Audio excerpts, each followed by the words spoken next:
All right, you ready for this? Ready.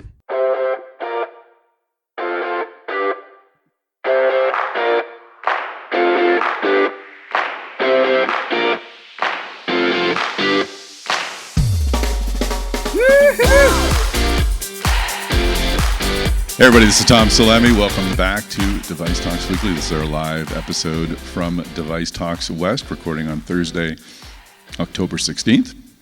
I'm here with my colleagues, Managing Editor Kayleen Brown, Managing Editor of DeviceTalks, Kayleen Brown, and Jim Hammerin, Managing Editor of Medical Design and Outsourcing. Guys, it's been a fabulous couple of days. I'm having trouble talking, so Kayleen, give us some highlights of so far of the event. You can see how our relationship works. Tom goes, Kaylee, do it. I go, yes, sir. Okay. So many highlights. I mean, we are still sort of in the middle of day 2, so there's, I think, more highlights to come, but I can talk through some standout moments and standout impressions, and I'm always going to start with my absolute favorite part of the program, which is the Women in MedTech Breakfast. It is one of the reasons why I wake up in the morning, and every time I walk off that stage, I am reminded why I choose the best industry in the world. And it's so interesting to have conversations that even 5 years ago I would never dare to have. And I see, even this morning, that the seats are filled with more and more of our allies who are not just sitting in that seat, but they're contributing. And it isn't just kind of the narrative of, I also have a daughter, a wife, an aunt.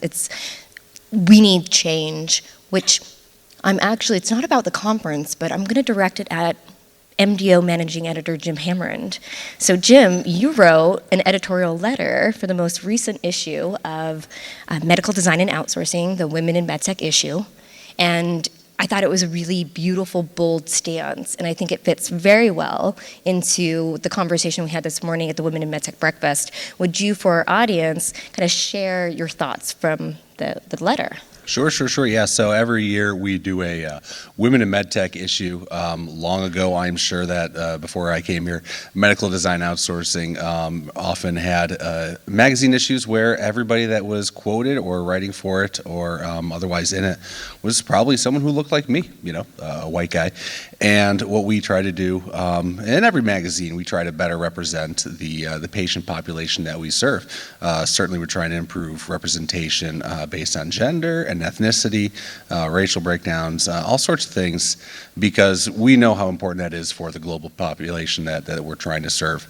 And so Women in MedTech is an issue where we say, hey, we're going to, every single interview we do, every single contributor, I don't sit this magazine out, but we really focus on women in the industry, and not in a way to say, what's it like to be a woman in the industry, but to really normalize and encourage and highlight women leaders in the industry. And this year I asked if I could write the editorial column, and we really focused on, we talk a lot about, there's a lot of talk usually about how women need to encourage women, but it's really up to men. I mean, when we look at it, men are largely in the positions on the boards to be hiring CEOs. They're more likely to be the CEOs deciding who's moving up through the ranks. And so it really was an opportunity to say, hey, look, this gender gap is not a natural disparity. It is, literally a man-made disparity. And so it's up to us, it's up to everyone to really pull and fix this. And so there's a lot of conversations around that today about how everybody has a role. Everybody needs to be accountable for improving the representation in our industry, because it's good for patients, it's good for business, and I want that anyone that comes to our events, sees the people up on stage here or sees the people in our magazines, to be able to see someone that looks like them, so they can imagine themselves up here one day, or running a med tech, or running an R&D division, something like that. You can't be what you can't see. That's right. The ripple effect is real. No, the breakfast was fantastic. I was able to sit down as well, participate in the conversation. I feel like in the past I've kind of floated in support, but it was nice things went so smoothly that I was able to, except for the mic problem at the start, but we remedied that really quickly. And we had a great conversation at our table about mentorship. Jim, did you ever have you had a mentor. You're a mentor of yours. You've had an experience with them this week. You don't need to share details, but I've never had a mentor. Someone asked, I've had people who've given me opportunities and I've taken them, but not someone who I've kind of been with ride or die through my career. And it was kind of interesting to have that conversation and to look internally and kind of understand that about myself. And what I really like about the breakfast is we talked about it's the only opportunity I think we take to really look at the people in medtech and really our most important resource. So I'm grateful that that's part of our conversation at every Device Talks meeting. So great job. Well done. Thank you. And I'm the resident gushy, positive person, so I'm going to do this.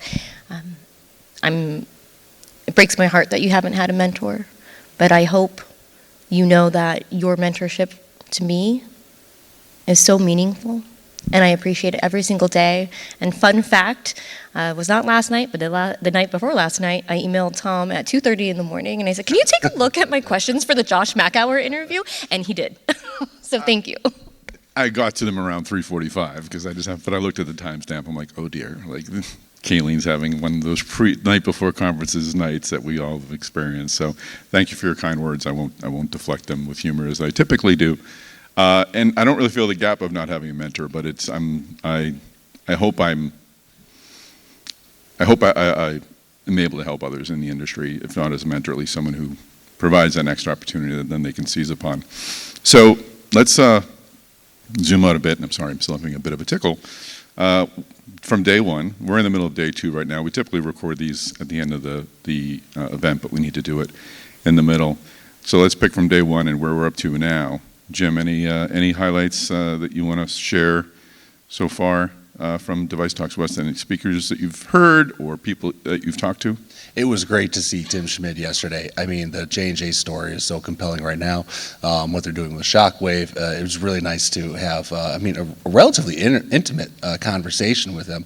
Again, it's not millions of people, but it's a really good opportunity to get up close and get understanding for the world's second largest med tech, what they're up to. So that was really great. I'm a tech guy, so I really like everything I've been hearing about connected care, about personalization, about just all the different ways that we're tackling the biggies, right? Hypertension, diabetes, heart failure.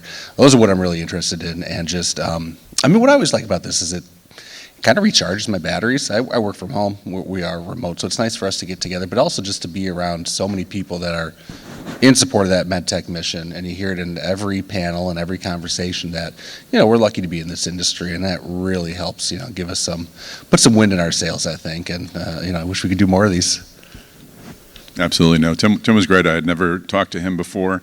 I wasn't quite sure what to expect. And he was a man of good humor and I think of introspection. I think he talked a bit about robotics. We asked about, why don't you just buy a company? I think his answer was pretty honest and forthright. And I think he himself, I was going to bring up the Renovo deal, but he brought up the Renovo deal as a sign that they want to be a dominant player in surgical robotics. So I think that was a good, strong fastball statement from Tim Schmid to open up on behalf of Johnson & Johnson MedTech. Kayleen, what did you hear on the floor or on the stage over the past two days that really lit up your brain? I think that's impossible to really answer, but I will touch on a few things, as always. Interesting that you talked about J&J MedTech and what they're doing right now with Shockwave Medical. So I had the opportunity of interviewing Dr. Nick West of Shockwave Medical, now J&J MedTech. And I didn't realize the potential, and that was a terrific conversation that really lit up like the different parts of my brain, and being able to speak with a clinician and from that perspective, I think always makes it really personal, because it's what we do. It's not always about the gadgets and the gizmos, but it's about the people. Like the operations are happening on mothers and fathers and children, and it's really meaningful. So that was really interesting, and actually touches on the podcast booth we have outside. So we're doing the Future of MedTech Opportunities. So that has been really fun. There's these 10-minute conversations where we're learning about what's exciting in the future of MedTech in just kind of 10-minute snippets. So that's where I interviewed Dr. Nick West, among many others, and I have more of them today. I'd say each of those have lit up a different part of my brain. I will at some point be talking about my keynote with Josh Mackauer, but I'll wait for that. We don't have to wait, but I think the Nick West conversation, I didn't get to hear what you said. I'm looking forward to seeing the video. I did have the chance to talk with him in the session room, And it's clear that Shockwave, there's Boston Scientific and others who are trying to move in this space. Shockwave is like, like this is ours. Like we're going to hold on to this. You're going to have to pry it from our hands. So it was good to have that sort of confirmation that Shockwave is not only going to protect what it has, but it's really moving forward with IVL and finding new applications, which only means better things for patients. Jim, any thoughts on that? I mean, I'm thinking about IVL. I'm thinking about PFA. How much fun did we have with Dr. Stephen Michelson yesterday? I had the honor of moderating just a little discussion with him, talking about next generation PFA, where they're aiming it at ventricular tachycardia, but also where else beyond the heart can you take pulse field energy? Where can you electroporate cells to have durable, maybe one-time, minimally invasive treatments to treat things like cancer, treat things like diabetes. Just such an incredible energy, pardon the pun, coming out of him, and the kind of person who just keeps going. He's had so much success and just keeps going at it. Innately curious and a great storyteller. So much fun. And again, I do a lot of interviews by phone, a lot of interviews by Zoom, but there's nothing like sitting down with somebody and just really connecting with them. And that's what I love so much about the show. He is. I think one of the more unique individuals I've ever met in my life, not just in medtech, but we had the good fortune of spending some time with him last night, and the stories he has and the things he's done and the way he's done them, extraordinary. And I think he's going to be contributing a lot more to medtech in the coming years. As an Illinois guy, born and raised, I always like a good Midwest success story. It was kind of, just to highlight it, it was sort of like he found 2 sticks and made a house. And you're like, okay, well, I like that bootstrapping entrepreneurial spirit. That's pretty impressive. So speaking of keynotes, we closed yesterday with Anna Zdwa of Moon Surgical.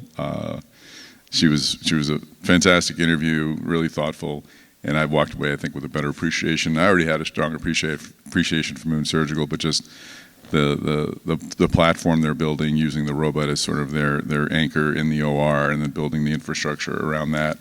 And I think going forward, we're going to see that'll be as big a part of their business as the surgical robot itself. So just a clever way for surgical robotics to find its way into the OR, not as a enhancement for the surgeon, but as sort of a colleague by the side who's holding the devices. It's going to solve problems with manpower. It's going to, once you get the data elements included, it's going to hopefully provide information that folks need to operate more efficiently. The robot itself already, according to Ann, allows folks to do procedures more quickly than if they're working with a human by their side, because it is more instinctive.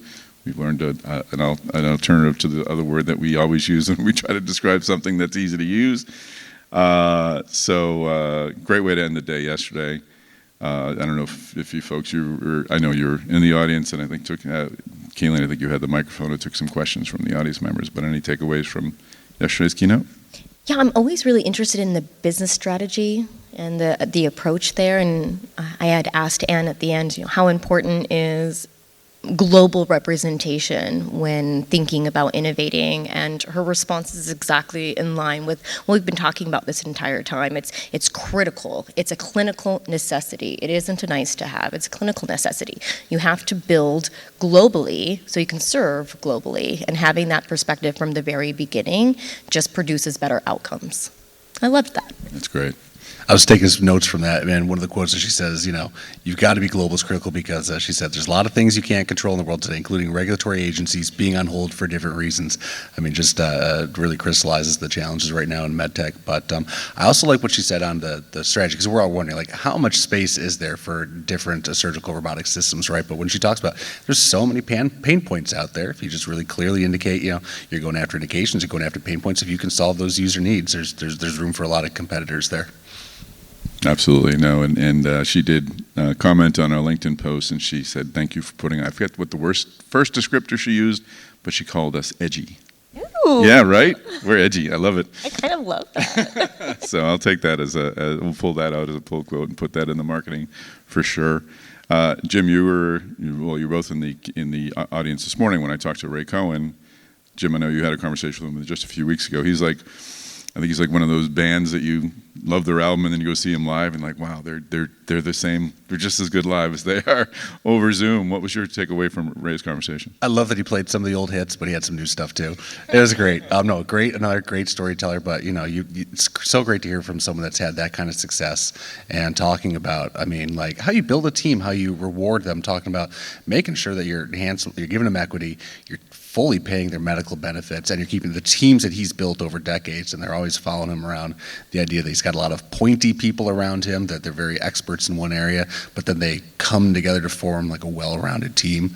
I've got more from the interview that I did ahead of our show. I didn't want to steal any of the thunder and post all that, but I'll be rolling more out at MDO, and I'm really looking forward to that being on the podcast too, because it's just a dynamic speaker, and again, like such success, and he's still going at it. For me, selling a company like that, I'd be on the beach, I'd be done. But he wants to keep giving back. He wants to give advice, and good on him for that. Yeah, I talked to someone immediately after who was like, I want Ray on my board. Like, he needs to be on my board. So they wanted access to that. We had Ray, obviously the former CEO of Axonics, sold it to Boston Scientific. Kayleen, I didn't get to sit on your conversation because I was moderating something at the same time, but you had Kristen LaRocca and Kat Jennings from Boston Scientific talking about the integration. How did that go? It went really well, and I think actually that's kind of maybe the common theme of what I covered over this meeting was very M&A, the investment ecosystem. So that helped me kind of touch on the business side. It was always a great conversation. Those two female medtech leaders are just phenomenal. And then have them together, it was just magic. And we joked previously that we could just be potted plants on stage. And when you have really great speakers who are passionate about what they do, it just infuses that energy into the entire audience. We talked about a couple of things. One, how do you identify these acquisition targets, especially when you're trying to see where do they fit into like a Boston Scientific portfolio or a larger OEM portfolio. So we talked through the strategies around that, and I think it kept touching on what we hear a lot is you really have to be specific about what that problem is you're trying to solve. And if you can be really specific with it, then it's going to work. So okay, you've identified you identified the target. Now what? And one of the takeaways from it, which is really interesting, is there's this expectation with the original team that some of them want to be acquired. So they're looking forward to that new part of their career. But then there's a core part of the team that they like a small team. They like wearing many hats and being nimble, and there's this arguably resistance sometimes to move forward and be enfolded in. So I had asked the speakers, how do you overcome that? And it was listening and providing, as they called it, wins. I thought that was really neat. So providing wins in the beginning. And some of those wins, as an example, would be sharing real patient stories and how they're impacting. Going back to global representation and my amazing conversation with Intuitive's Darla Hutton. Oh, it was amazing.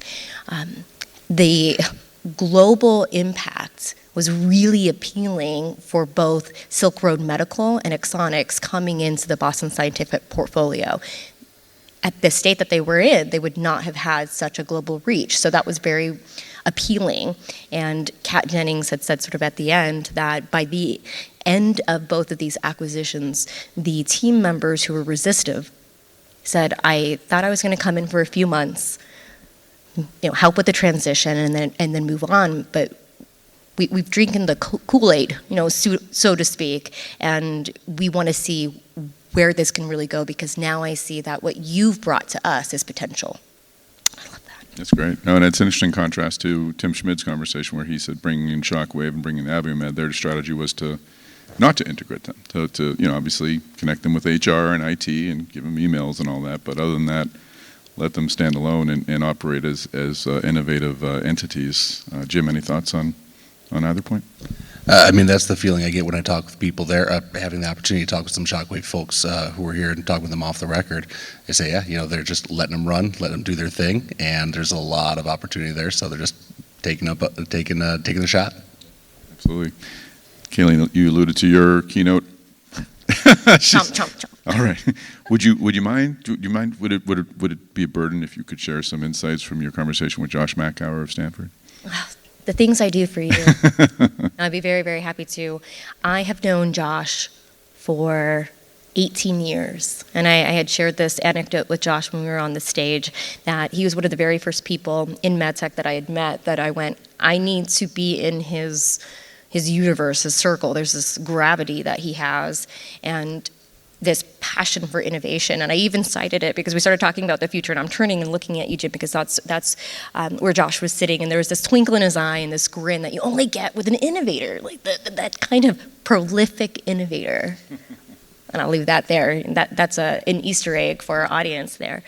So we talked about what are the threats to the innovation ecosystem for the investment community as well, and what can we do? What are the fixes to those threats? So we talked about FDA, and I'll highlight it for everyone. Right now on the device side, we're pretty good. There are a lot of positive signs. Michelle Tarver still staying on. That's a really big win. So let's shift over to reimbursement. So that's really where Josh dug in and said that if we are hurting the investment world, we are hurting innovation. And when we talk about reimbursement, there's a lot of threats to it right now. And one being coding. And it was a really interesting takeaway that, and it actually ties in, Josh shared this with us, that the Nobel Prize for just from this week was communicating how important innovation is for the world.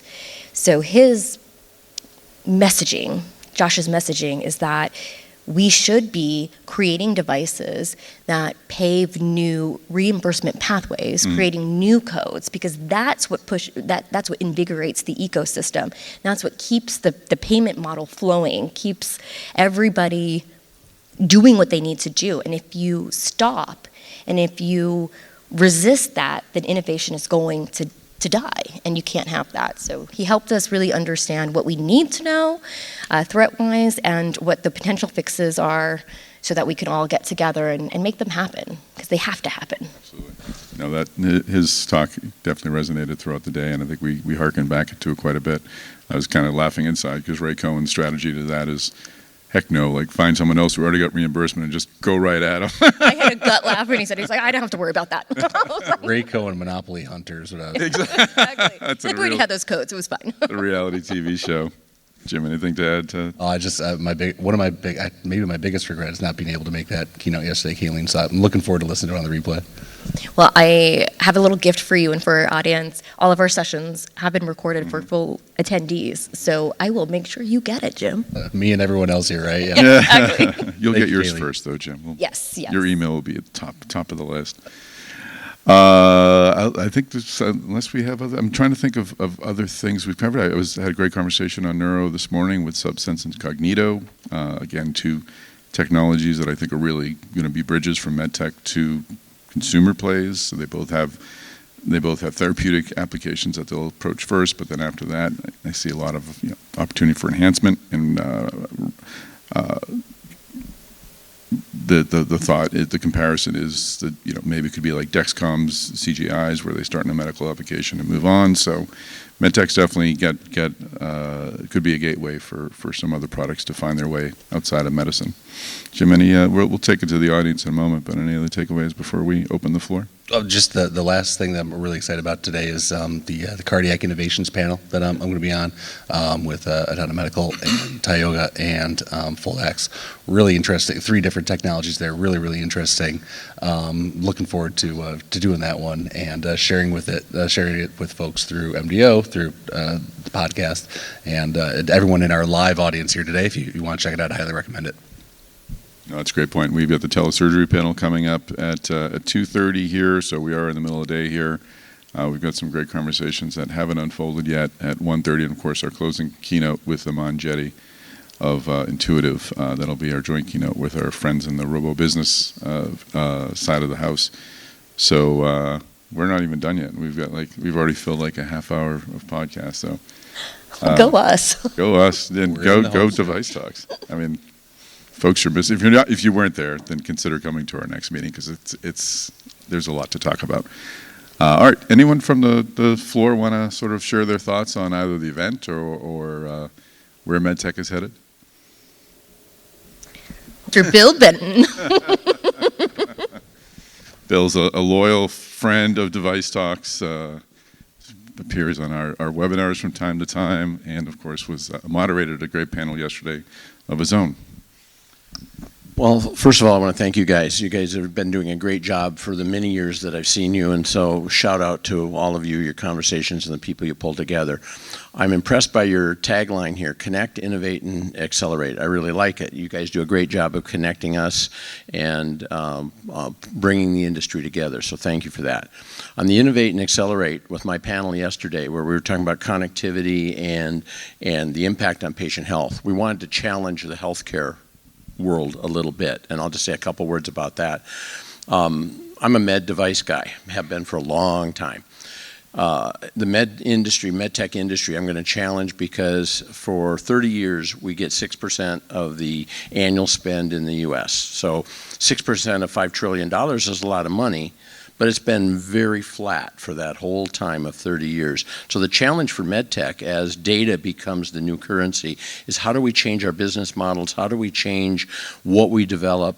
How do we move further into that? You can either sell more things, which is an option, or you can connect them and look at new data streams, new models that allow you to participate in the rest of the share of solving healthcare problems. And that's the challenge, I think, for medtech right now that I'm seeing with a lot of clients that I talk to, is how do they change a business model that's evolved over the last 50 or 100 years of being the device as the center of the universe to go to a really connected world and doing that. Tech used to be a problem.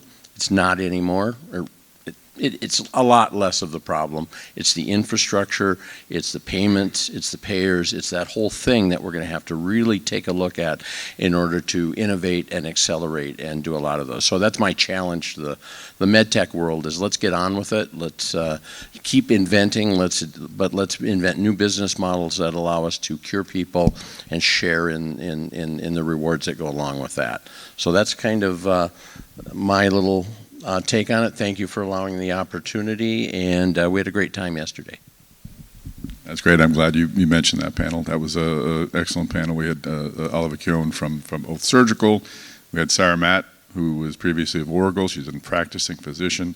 She's writing a book that I'm sure we'll talk about on Device Talks in coming months. And we had Yanya from Abbott, who was on Abbott Talks. So we are really covered all three fields, and you were the perfect person to tie it all together. So thank you for leading that up. Anyone else want to make their potential podcast debut? I don't know. You may all have your own podcast. A lot of people have podcasts, but anybody else? Just loyal listener. You don't want to be on here. Okay, we'll cut this part out. All right. Well, we'll wrap things up. I don't want to. I should have said at the top that Chris Newmarker should have been here, but he unfortunately was unable to attend, just not feeling well.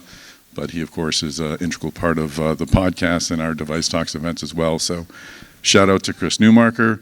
And closing comments to my panel. Kayleen Brown, anything you want to say? This is what I think I say every time I think about medtech. It's the most incredible industry in the world, and it is such a privilege.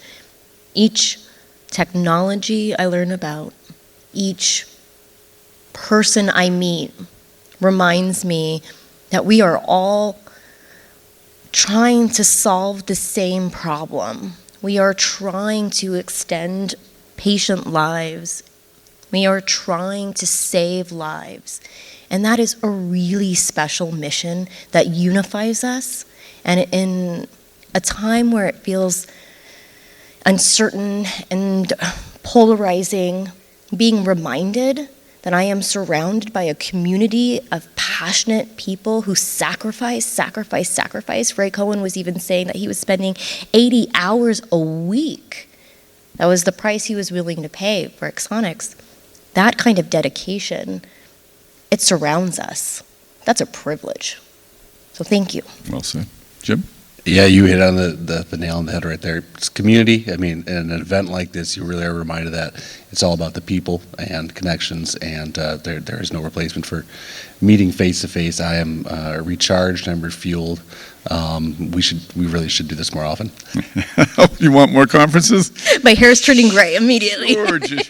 Yeah, Tom, I want you and Kayleen to do these more often and invite you along for the ride. I saw that. I heard that. Okay. Thanks, Jim. Well, good news, Jim. Our next events are May 4th in Minneapolis, and I promise not to cry at the end of that Minneapolis event like I did at this one because I got all weepy with this messaging. I think it was a justified tear, and of course we'll be in Device Talks Boston, May 27th and 28th. So there will be more, and we'll be back at Device Talks West this time next year. TBD on dates. So all right, well, thank you for folks who sat through this therapy session, and thank you for being part of Device Talks, and thank you both for all your help over the past 2 days and the months previous to make this happen. I'm really grateful to have two great colleagues like you.